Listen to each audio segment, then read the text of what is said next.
someone's interested in comics but doesn't know where to start, what would you say to them? How can they start just kind of digging into the comic book world? There's a few things they can do. One, I would suggest following the Comics Observer. I do a weekly column of 3 brand new releases that are good for people that have never read comics.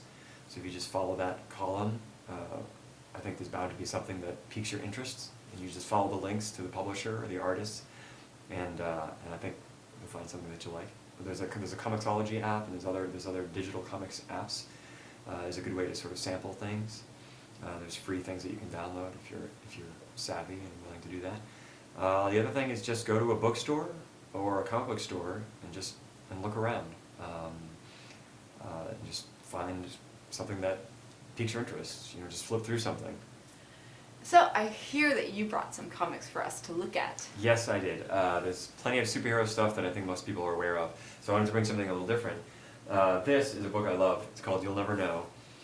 We actually used this in the documentary that I helped produce, Dig Comics. One of the segments we did, the host and director Miguel Sima, he showed this to a wife who was dragged to Comic-Con by her husband every year, and she assumed that comics were just Archie and superheroes, and it didn't interest her. Miguel showed her this, and what did she have against Riverdale? I think it was not appealing to her sensibilities.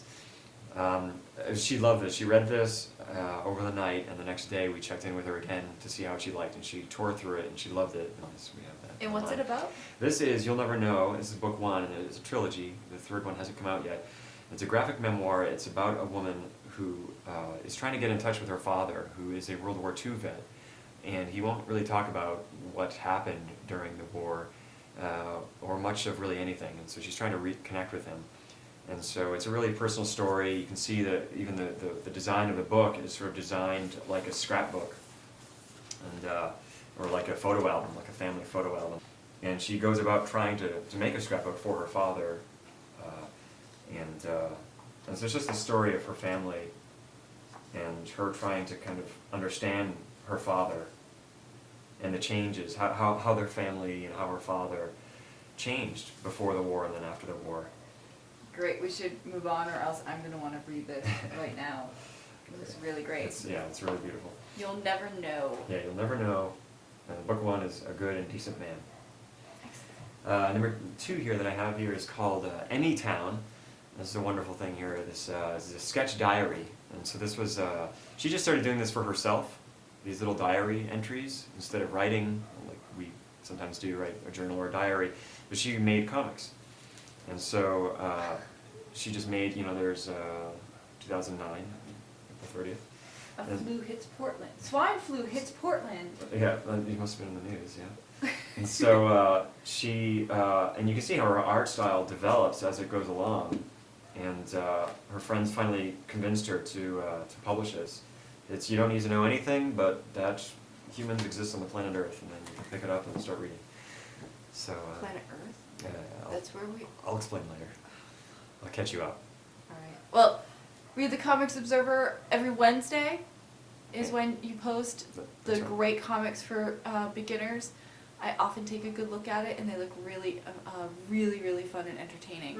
Or Anytown or You'll Never Know are also good choices. Thanks for joining us.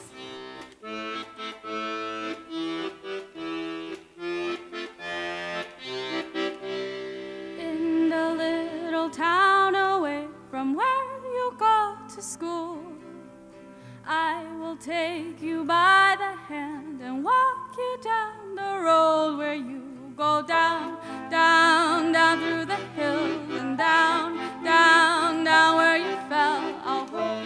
I'll hold your hand still to mine.